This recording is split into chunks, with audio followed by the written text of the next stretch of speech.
മാന്യ പ്രേക്ഷകർക്ക് ട്രംപറ്റ് ടിവിയിലേക്ക് ഹൃദയം നിറഞ്ഞ സ്വാഗതം.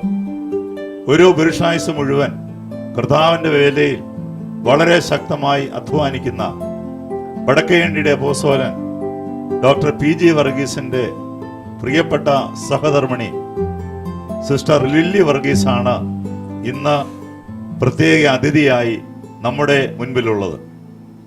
ലില്ലി ആന്റി എന്ന പേരിൽ ഞങ്ങളൊക്കെ വളരെ സ്നേഹത്തോടെ വിളിക്കുന്ന പ്രിയപ്പെട്ട ആന്റി PG വർഗീസ് അങ്കിളിന്റെ പ്രവർത്തനങ്ങൾക്ക് വളരെ ശക്തമായ പിന്തുണയാണ് ഈ നാളുകളിൽ നൽകിക്കൊണ്ടിരിക്കുന്നത്.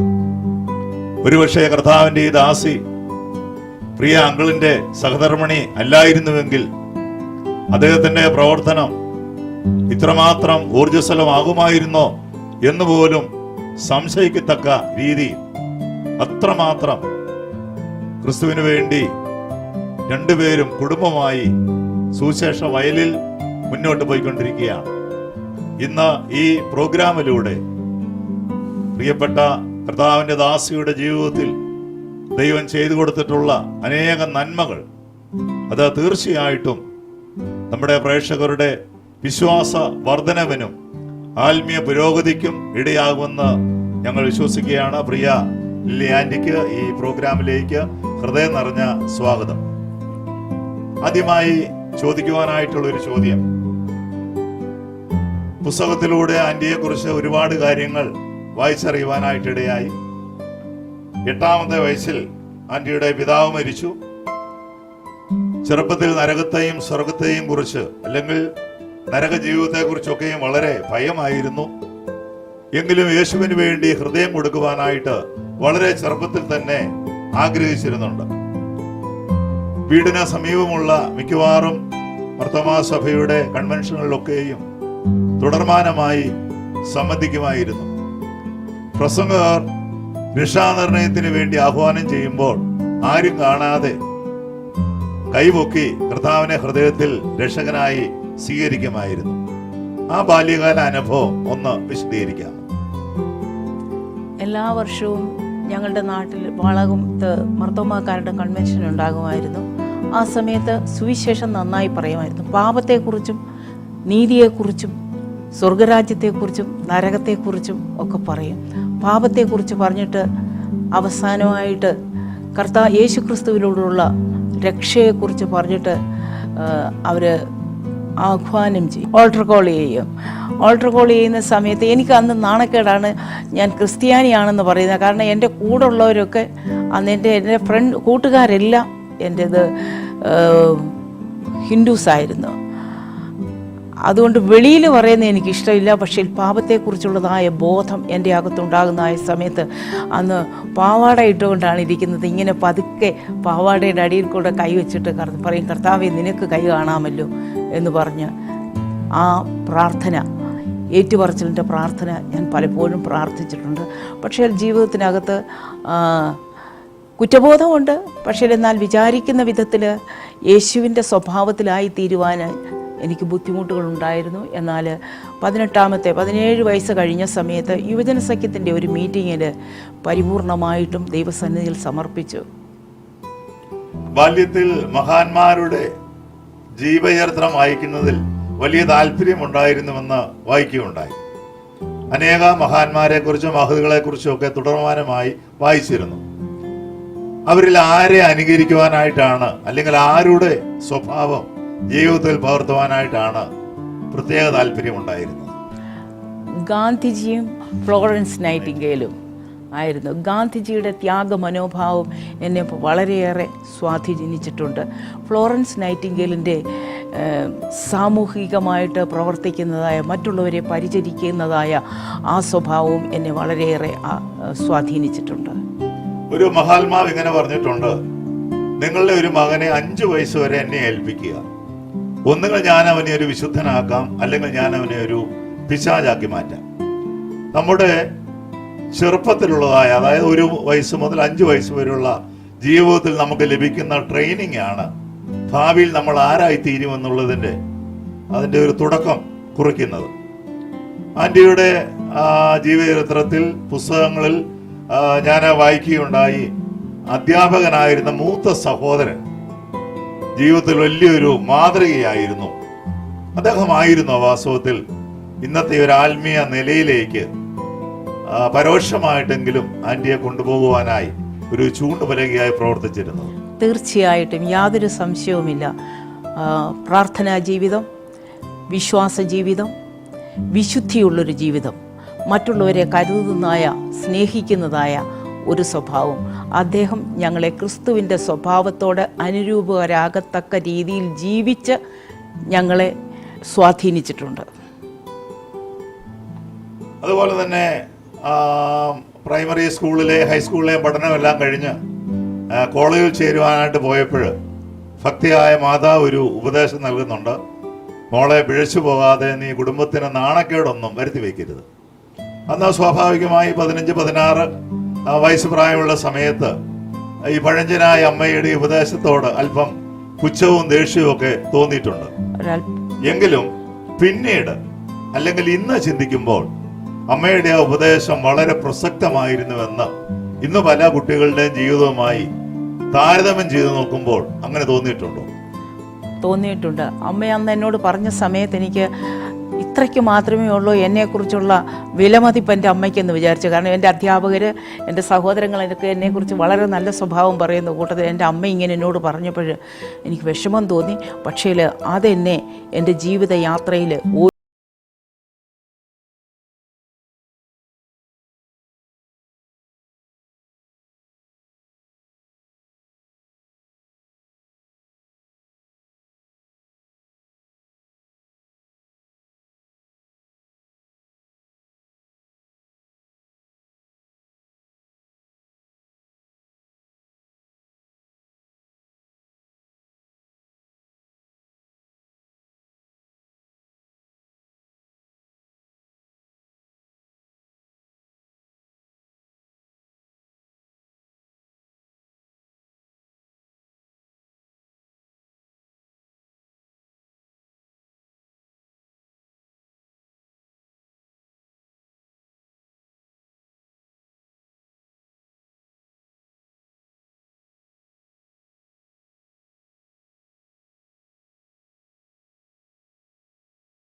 സ്വപ്നം.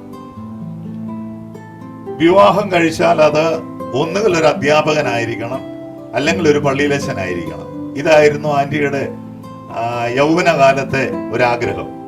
എന്നാൽ ഇത് രണ്ടും സാധിക്കാതെ ഇവർ രണ്ടുമായി ഒരു ബന്ധവുമില്ലാത്ത ഒരു പട്ടാളക്കാരനെ കല്യാണം കഴിക്കുവാനായിട്ടാണ് അവസരമുണ്ടായത്. ആ ധാരണ തിരുത്തി കുറിച്ചത് എങ്ങനെയാണ്?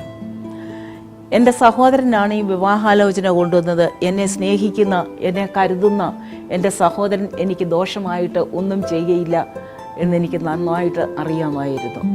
അതുകൊണ്ടാണ് അദ്ദേഹം പറഞ്ഞത്, ഞാൻ സമ്മതിച്ചത്. തന്നെയുമല്ല, വർഷങ്ങൾ കഴിഞ്ഞപ്പോൾ എൻ്റെ ഒരു അധ്യാപകൻ പറഞ്ഞു, ഞാനും കുഞ്ഞുട്ടി സാറും കൂടെ 3 ദിവസം കൊച്ചിൻ്റെ വിവാഹത്തിനായിട്ട് പ്രാർത്ഥിച്ചു വന്ന്. എനിക്കപ്പോൾ ഇത് കുറച്ചുകൂടെ ഉറപ്പായി, ഇത് ദൈവഹിതമായിരുന്നു. 1967 വിവാഹം. ഇപ്പോൾ നമ്മൾ സംസാരിച്ചു കൊണ്ടിരിക്കുമ്പോൾ ഇത് ലില്ലി ആന്റിയുടെ 50ാം വിവാഹ വാർഷികമാണ്. അത് യാദൃശ്യമായിട്ടാണെങ്കിലും ഈ ഇന്റർവ്യൂവിൽ അങ്ങനെ ഒരു ഭാഗ്യമുണ്ടായത് വളരെ സന്തോഷകരമായ ഒരു കാര്യമാണ്. പി ജി അങ്കിളിനെ പോലെയുള്ള ഇത്രമാത്രം ഭക്തനായ, ശ്രേഷ്ഠനായ, മാതൃകാ പുരുഷനായ ഒരു മിഷണറിയുമായിട്ടുള്ള ജീവിതത്തിൽ, കഴിഞ്ഞകാല ജീവിതത്തിലേക്ക് തിരിഞ്ഞു നോക്കുമ്പോൾ 1-2 വാക്യങ്ങളിൽ എന്താണ് പറയുവാനായിട്ടുള്ളത്? ഞങ്ങളുടെ വിവാഹത്തിൻ്റെ തുടക്കത്തിലൊക്കെ വിഷമങ്ങൾ ഉണ്ടാകുമായിരുന്നു. കാരണം അദ്ദേഹം പറയുമായിരുന്നു, അവരുടെ വീട്ടിലുള്ള ജോലിക്കാരിയുടെ സൗന്ദര്യമേ എനിക്കുള്ളൂ, നീളമില്ല, കണ്ണ് കാണാൻ കൊള്ളത്തില്ല എന്നൊക്കെ പറയുമായിരുന്നു. എന്നാൽ വലിയവനായ ദൈവം ജീവിതത്തിൽ വന്നു കഴിഞ്ഞപ്പോൾ അതിനൊരു വ്യത്യാസം വന്നു. ഞാനിങ്ങനെയാണ് പറയാറുള്ളത്, ദൈവം അദ്ദേഹത്തിൻ്റെ ഹൃദയത്തിന് ഒരു വ്യത്യാസം വരുത്തി, കണ്ണിന് ഒരു സർജറിയും ചെയ്ത് വ്യത്യാസം വരുത്തി. അങ്ങനെ ഇപ്പോഴല്ല, മാനസാന്തരത്തിന് ശേഷം എവിടെ ചെന്നാലും പറയുന്നത് എൻ്റെ ഭാര്യ സുന്ദരിയാണേ എന്ന്. അങ്ങനെ ഇല്ലാതെ ഇരുന്ന കുടുംബജീവിതത്തിൽ നിന്ന് സമാധാനത്തിലേക്ക് ദൈവം ഞങ്ങളെ വഴി നടത്തി. വിവാഹത്തിൻ്റെ ആദ്യ നാളുകളിൽ ഒരുപക്ഷെ മർത്തോമ ബാക്ക്ഗ്രൗണ്ടിൽ ജനിച്ചതുകൊണ്ടാവാം, സിനിമ കാണുന്ന ഒന്നും തെറ്റായിട്ട് അന്നും ഇന്നും കരുതാത്ത എപ്പിസ്കോപ്പൽ സഭകളുണ്ട്.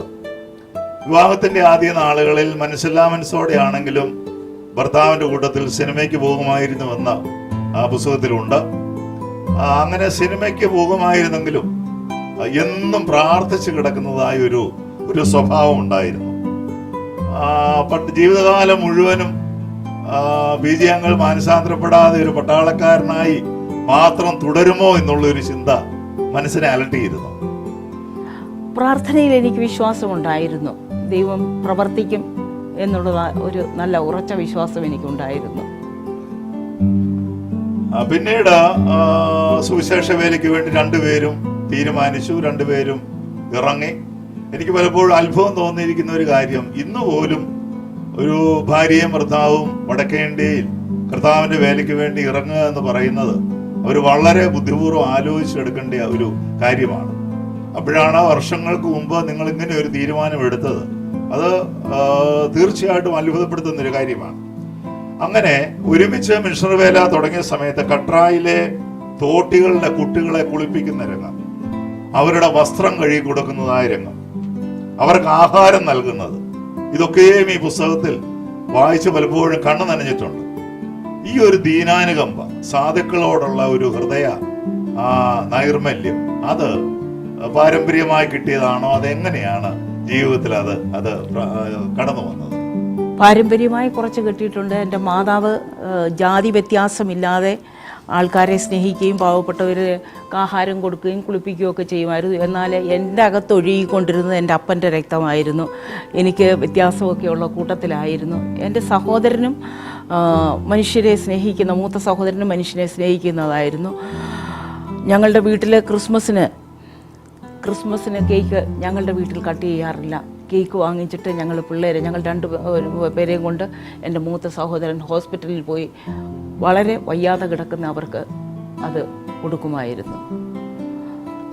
പരിശുദ്ധാത്മാഭിഷേകം പ്രാപിക്കണമെന്നുള്ളൊരാഗ്രഹം വളരെ ചെറുപ്പം മുതലുണ്ടായിരുന്നു. എന്നാൽ മർത്തോമാക്കാരെ സംബന്ധിച്ച്, അല്ലെങ്കിൽ മറ്റ് എപ്പിസ്കോപ്പൽ സഭകളിലുള്ള വിശ്വാസികളെ സംബന്ധിച്ച്, പരിശുദ്ധാത്മാഭിഷേകം പ്രാപിച്ചാലും അന്യഭാഷയിൽ സംസാരിക്കുക എന്നുള്ളത് വളരെ അപൂർവമായി ആഗ്രഹിക്കുന്ന ആൾക്കാർ മാത്രമേ ഉള്ളൂ. പക്ഷെ ആന്റി ഇത് രണ്ടും ആഗ്രഹിക്കുകയും ഇത് രണ്ടും ആന്റിക്ക് ലഭിക്കുകയും ചെയ്തു. ആ പരിശുദ്ധാത്മാഭിഷേകം പ്രാപിച്ച, അന്യഭാഷയിൽ ദൈവത്തെ സ്തുതിച്ച ആ നാളുകളെ കുറിച്ച് നമ്മുടെ പ്രേക്ഷകരോട് അല്പമായി പറയാം. ഒരല്പം കൂടെ പുറകോട്ടിറങ്ങി ഞാൻ പറയട്ടെ. സത്യം പറഞ്ഞാൽ എനിക്ക് ഈ അന്യഭാഷയിൽ സംസാരിക്കുക, അല്ലെങ്കിൽ പെന്തിക്കോസ്തുകാർ പരിശുദ്ധാത്മാഭിഷേകം എന്നൊക്കെ പറയുന്നതിനോടൊക്കെ എനിക്കൊരല്പം എതിർപ്പായിരുന്നു. ഞാൻ വളരെ ഉറച്ച ഒരു മർത്തോമ വിശ്വാസിയായിരുന്നു. എന്നാൽ ഞങ്ങൾ ജമ്മു കാശ്മീരിലായിരിക്കുന്ന സമയത്ത് CSI സഭാംഗമായ PM തോമസ് എന്ന ദൈവദാസനും അദ്ദേഹത്തിൻ്റെ ഭാര്യ ക്രിസ്റ്റി, അവർ പരിശുദ്ധാത്മാവിനാൽ നിറഞ്ഞവരായിരുന്നു. ആദ്യമായിട്ട് എന്നെ കാണുന്ന സമയത്ത് ഞങ്ങളുടെ വീട്ടിൽ വന്നിട്ട് പ്രാർത്ഥിച്ച സമയത്ത് ആ ആൻറ്റി ഇങ്ങനെ പറഞ്ഞു, വിശ്വസിച്ചാൽ നീ ദൈവത്തിൻ്റെ മഹത്വം കാണും. ആദ്യമായിട്ടാണ് ഞാൻ ഒരു പ്രവചനം കേൾക്കുന്നത്. ദൈവം നിനക്കൊരു മകനെ തരും. എനിക്ക് 5 വർഷം കുഞ്ഞുങ്ങളില്ലായിരുന്നു. അവൻ ബുദ്ധിമാനായിരിക്കും. അങ്ങനെയൊക്കെ പറഞ്ഞു. അത് സംഭവിച്ചു. അങ്ങനെ എനിക്ക് ഈ പരിശുദ്ധാത്മാഭിഷേകത്തോടൊക്കെ കുറച്ച് ആഗ്രഹമായി തുടങ്ങി. അങ്ങനെ ഈ അമ്മാമ്മയോട് കൂടി ഇരിക്കുന്ന സമയത്താണ് ഞാൻ പരിശുദ്ധാത്മാഭിഷേകം പ്രാപിക്കുന്നത്. അതിനു മുൻപ് കുറച്ച് നാളുകൾക്ക് മുൻപ് എൻ്റെ പ്രസവം കഴിഞ്ഞൊരു 10 ദിവസം കഴിഞ്ഞപ്പോൾ എന്നെയും കൊണ്ട് എൻ്റെ ഭർത്താവ് പരിശുദ്ധാത്മാഭിഷേകം പ്രാപിക്കാനായിട്ട് പോയി. അവിടെ ചെന്ന് കഴിഞ്ഞപ്പോൾ എൻ്റെ തലയിലിട്ട് കുലുക്കുന്നു. ഒന്നാമത് ശരീരത്തിനെല്ലാം വേദന. അങ്ങനെ എനിക്ക് വളരെ വിഷമമുണ്ടായി. ആ സമയത്ത് എനിക്കൊരല്പം കൂടെ ബുദ്ധിമുട്ടായിട്ട് തോന്നി. എന്നാൽ കരുണയുള്ളവനായ ദൈവം, ഒരു ദിവസം ഞാനും അമ്മാമ്മയും കൂടെ മുറിയിലിരുന്ന് അടുക്കളയിലിരുന്ന് ചാക്കിട്ട് പ്രാർത്ഥിച്ചു കൊണ്ടിരിക്കുന്ന സമയത്ത് പരിശുദ്ധാത്മാഭിഷേകം പ്രാപിച്ചു. ഞാൻ അമ്മാമ്മയോട് പറഞ്ഞു, എൻ്റെ തല കൈവച്ച് കുലുക്കരുത് എന്ന് പറഞ്ഞു. എന്നാൽ അമ്മാമ്മ എന്നോട് ഒരു കുഞ്ഞ് കുറച്ച് നേരം അമ്മാമ്മ തന്നെ അന്യഭാഷയിൽ സംസാരിച്ചു. ഞാൻ ദൈവത്തോട് പറയുന്നുണ്ട്, കർത്താവേ എന്നെ സഹായിക്കണമേ എന്ന് പറഞ്ഞ് പ്രാർത്ഥിച്ചുകൊണ്ടിരിക്കുന്ന സമയത്ത് കുഞ്ഞെ നീ പ്രാർത്ഥിര് എന്ന് പറഞ്ഞു.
സ്ത്രീകളുമായി വളരെയധികം ഈ 1/2 നൂറ്റാണ്ടോളം ആൻറ്റിക്ക് ബന്ധമുണ്ടായിട്ടുണ്ട്.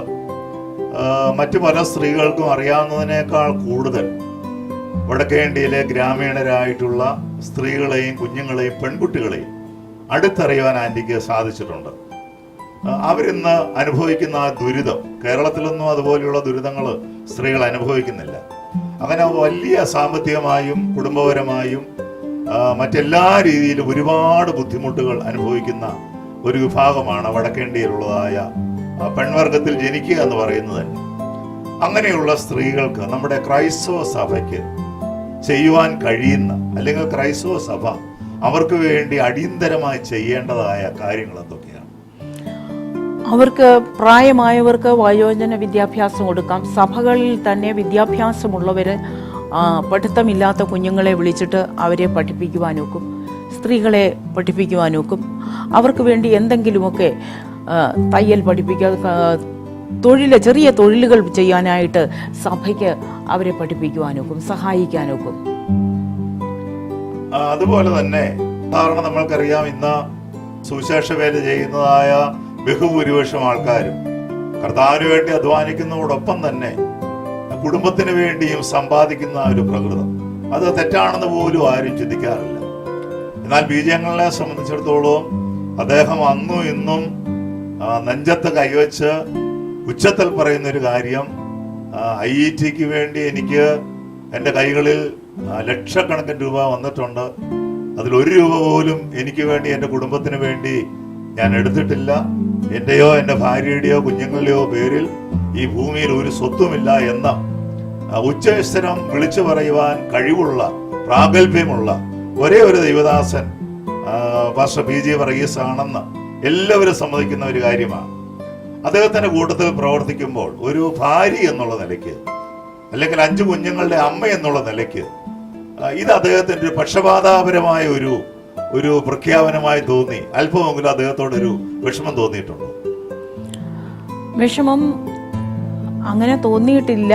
പക്ഷേ എന്നാൽ ചില സാഹചര്യങ്ങളിൽ ബുദ്ധിമോശമാണോ ചെയ്തത് എന്ന് ചില സാഹചര്യങ്ങളിൽ എന്ന് വെച്ചാൽ ചില പല പ്രിയപ്പെട്ടവർ പിരിഞ്ഞു പോകുന്ന സമയത്ത്, അല്ലെങ്കിൽ അപവാദങ്ങൾ ഉണ്ടാകുന്ന സമയത്ത് ഒക്കെ ഫോർ എ മോമെൻറ്റ് എന്നെനിക്ക് പറയാനൊക്കും. തോന്നിയിട്ടുണ്ട്, തോന്നിയിട്ടില്ല എന്ന് ഞാൻ പറയുന്നത് ദൈവസന്നിധിയിൽ സത്യമല്ല. ചില നിമിഷങ്ങളിൽ എൻ്റെ തലയിൽ കൂടെ പോയിട്ടുണ്ട്. പക്ഷേ ഒരിക്കൽ പോലും അദ്ദേഹവുമായിട്ട് ഞാൻ ഇന്നേ വരെ ആ കാര്യത്തെക്കുറിച്ച് പറഞ്ഞിട്ടില്ല. ഇപ്പോൾ അച്ഛൻ എന്നോട് ചോദിച്ചതുകൊണ്ട് ഞാനത് പറഞ്ഞു. അതിനകത്ത് ദൈവം നടത്തും. കാരണം എൻ്റെ മൂത്ത സഹോദരൻ, ഞങ്ങളുടെ ഒരു ചരിത്രം, ഞങ്ങളുടെ ഭവനത്തിൽ നിന്ന് ഞങ്ങൾ ഇറങ്ങിപ്പോകുന്ന, തറവാട്ടിൽ നിന്ന് ഇറങ്ങിപ്പോകുന്ന സമയത്ത് ഒന്നുമില്ലാതെ ഇറങ്ങിപ്പോകേണ്ടുന്ന ഒരു സാഹചര്യമായിരുന്നു. ഒരുവിധം സൗകര്യമുള്ള വീടായിരുന്നു. ആ സമയത്ത് എൻ്റെ മൂത്ത സഹോദരൻ ഒരു യഥാർത്ഥ ക്രിസ്ത്യാനിയായിട്ട് ഇറങ്ങി പോയത് ഞാൻ എൻ്റെ കണ്ണുകൊണ്ട് കണ്ടു. അദ്ദേഹത്തിൻ്റെ ജീവിതം ഞങ്ങൾ കണ്ടു, ഞങ്ങളെ അത് പഠിപ്പിച്ചു. അതുകൊണ്ട് എനിക്ക് ഈ ദൈവത്തിൽ ഉറച്ചൊരു വിശ്വാസമുണ്ടായിരുന്നു. ആരുടെയും ഒന്നും നമ്മുടെ കയ്യിലിരിക്കരുത് എന്നുള്ളൊരു നിർബന്ധം എനിക്കും ഉണ്ടായിരുന്നു. ബിജിയങ്ങളിൻ്റെ പിതൃസ്വത്തായി ലഭിച്ച ഒരു 7.5 സെന്റ് ഭൂമി, അത് സഭയ്ക്ക് എഴുതി കൊടുക്കുവാനായിട്ട് ആദ്യം ഒരു അസംബ്ലീസ് ഓഫ് ഗോഡിന് എഴുതി കൊടുക്കാൻ ആദ്യം ഒരു തീരുമാനം എടുത്തെങ്കിലും പിന്നീട് ഭാര്യയും കുഞ്ഞുങ്ങളെയും ഓർത്തപ്പോൾ അദ്ദേഹം ആ തീരുമാനത്തിൽ അല്പം ചഞ്ചലിച്ചു. ആ സമയത്ത് ആന്റി അദ്ദേഹത്തെ പിന്തുണയ്ക്കാതെ അത് സഭയ്ക്ക് തന്നെ കൊടുക്കുക, ദൈവം നമ്മളെ നടത്തും എന്ന് പറഞ്ഞൊരു അനുഭവം ഉണ്ടായിട്ടുണ്ട് അല്ലേ? അതിനെ കുറിച്ചൊന്ന് പറയാമോ? അദ്ദേഹം ഇങ്ങനെ പറഞ്ഞു, ഞാൻ ഈ മുൻപേ പറഞ്ഞതിൻ്റെ അതേ ബാക്ക്ഗ്രൗണ്ടാണ് അതിനും ഉള്ളത്. ദൈവത്തിൽ ഉറച്ച ഒരു വിശ്വാസം ഉണ്ടായിരുന്നതിന് ഈ ലോകത്തിലെ ഒരു 7 സെൻറ്റോ അല്ലെങ്കിൽ 10 പറ കണ്ടമോ അല്ല നമ്മളെ നിലനിർത്തുന്നത്. സർവശക്തനായ ദൈവം നമ്മളെ നിലനിർത്തും. യഹോവയെ അന്വേഷിക്കുന്നവർക്ക് യാതൊരു നന്മയ്ക്കും കുറവില്ല. നന്മയ്ക്കായിട്ടല്ല, ദൈവത്തിൻ്റെ പുറകെ പോകുന്ന സമയത്ത് അവൻ അനുഗ്രഹിക്കുന്ന ദൈവമാണ്. അവൻ നമ്മെ ലജ്ജിപ്പിക്കാത്ത ദൈവമാണ്. അതെനിക്ക് എൻ്റെ ജീവിതത്തിനകത്ത് നന്നായി അറിയാം. അതുകൊണ്ട് അതിന് ഞാൻ പ്രോത്സാഹിപ്പിച്ചതേ ഉള്ളൂ. ഇനി ചോദിക്കാൻ പോകുന്നൊരു ചോദ്യം ഒരു പക്ഷേ ആൻറ്റി ഇഷ്ടപ്പെടാത്തൊരു ചോദ്യമാണ്. പക്ഷേ ഞങ്ങൾക്കത് ചോദിക്കാതിരിക്കാൻ പറ്റുകയില്ല. കാരണം ദൈവം ബീജയങ്ങളിന് കൊടുത്തിരിക്കുന്നത് പോലെ തന്നെ അത്രത്തോളം വരില്ലെങ്കിലും ഒരുപാട് താലന്തുകൾ ആൻറ്റിക്കും ദൈവം നൽകിയിട്ടുണ്ട്. അനേക മീറ്റിങ്ങുകളിൽ വളരെ ശക്തമായി ദൈവത്തിൻ്റെ വചനം ആൻറ്റി ശുശ്രൂഷിക്കുന്നത് ഞാൻ കണ്ടിട്ടുണ്ട്. അതുപോലെ തന്നെ പല പുസ്തകങ്ങളും അദ്ദേഹത്തോട് ചേർന്നും അല്ലാതെയും എഴുതിയിട്ടുണ്ട്. അപ്പം ഈ തൂലികയിലൂടെയും വാമൊഴിയായും വരമൊഴിയായും ദൈവം തന്നിരിക്കുന്നതായ ഈ താലന്തുകൾ, അത് ഇനിയുള്ള കാലഘട്ടങ്ങളിൽ അത് ഏതെല്ലാം രീതിയിൽ പ്രയോജനപ്പെടുത്തുവാനായിട്ടാണ് ആഗ്രഹിക്കുന്നത്? ഒന്ന് രണ്ട് പുസ്തകങ്ങൾ എഴുതിയാൽ കുടുംബജീവിതത്തെക്കുറിച്ച് ഒരു പുസ്തകം എഴുതണമെന്നുണ്ട്. ഒന്ന് രണ്ട് പുസ്തകം എൻ്റെ സ്വപ്നത്തിലുണ്ട്. പേര് ഞാൻ പറയാൻ ആഗ്രഹിക്കുന്നില്ല. അതെനിക്ക് ആഗ്രഹമുണ്ട്. വചന ശുശ്രൂഷ ദൈവം എന്നെ എവിടെ അയച്ചാലും എനിക്ക് തന്നിരിക്കുന്ന കഴിവിനനുസരിച്ച് ദൈവത്തിന് അനുരൂപമായി മനുഷ്യരെ ക്രിസ്തുവിൻ്റെ സ്വഭാവത്തോട് അനുരൂപരായി കൊണ്ടുവരുവാൻ കഴിയുന്ന സാഹചര്യങ്ങളിലെല്ലാം മനുഷ്യരെ ചെറുപ്പക്കാരെ ഉപദേശിക്കുന്നതിൽ എനിക്ക് വളരെ സന്തോഷമാണുള്ളത്. എനിക്കൊരു സഭയോ ഒരു വലിയ കൂടിവരവോ വേണമെന്നില്ല. ഒരാളുണ്ടെങ്കിൽ ഞാൻ വളരെ സംതൃപ്തി. ഒരാളിൻ്റെ ജീവിതത്തിനകത്ത് എനിക്കൊരു വ്യത്യാസം വരുത്തുവാൻ കഴിയുമെങ്കിൽ അതിൽ ഞാൻ സംതൃപ്തയാണ്. യന്ത്രം പോലെ പ്രവർത്തിക്കുന്ന ഒരു ദൈവപുരുഷന്റെ ഭാര്യ, അദ്ദേഹം തന്നെ എഴുതിയിട്ടുണ്ട്, ഒരു വർഷത്തിൽ 300 ദിവസങ്ങളോളം സുവിശേഷ വേലയ്ക്ക് വേണ്ടി വെളിയിലാണ്. അപ്പം അത്രമാത്രം തിരക്കേറിയ ഒരു ദൈവപുരുഷന്റെ ഭാര്യ ഈ 5 കുഞ്ഞുങ്ങളുടെ വിദ്യാഭ്യാസം, അവരുടെ ഭാവി, കുടുംബഭരണം, അതോടൊപ്പം തന്നെ സുവിശേഷ വേലയിലുള്ള സഹായം, ഇതൊക്കെ മാനുഷികമായി ഞങ്ങൾ ചിന്തിക്കുമ്പോൾ ഒരു സ്ത്രീക്ക് ഉൾക്കൊള്ളാൻ പോലും കഴിയാത്തൊരു കാര്യമാണ്. ഇതെങ്ങനെയാണ് ആൻറ്റി ഇത്രയും ഭംഗിയായി നിർവഹിക്കുവാൻ അതെങ്ങനെയാണ് സാധിച്ചത്? വാസ്തവത്തിൽ പറഞ്ഞാൽ മുമ്പേ പറഞ്ഞതുപോലെ ദൈവകൃപ ഒന്ന് മാത്രമാണ്, അല്ലാതെ ഒന്നുമല്ല. മുഴുവൻ മഹത്വവും എൻ്റെ ദൈവത്തിന് മാത്രമേ കൊടുക്കുവാനൊക്കൂ. ചില വിഷമ സാഹചര്യങ്ങളിലൊക്കെയും എനിക്ക് സഹായമായിരുന്നിട്ടുള്ളത് ദൈവത്തിൻ്റെ വചനമായിരുന്നു.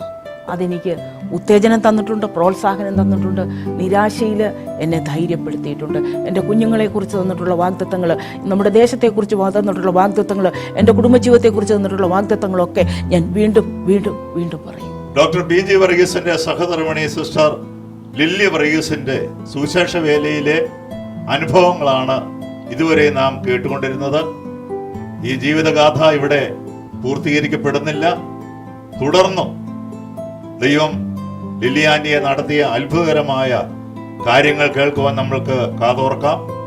അതുവരെയും സർവശക്തനായ യേശു കർത്താവ് നമ്മെ എല്ലാവരെയും ധാരാളമായി അനുഗ്രഹിക്കും.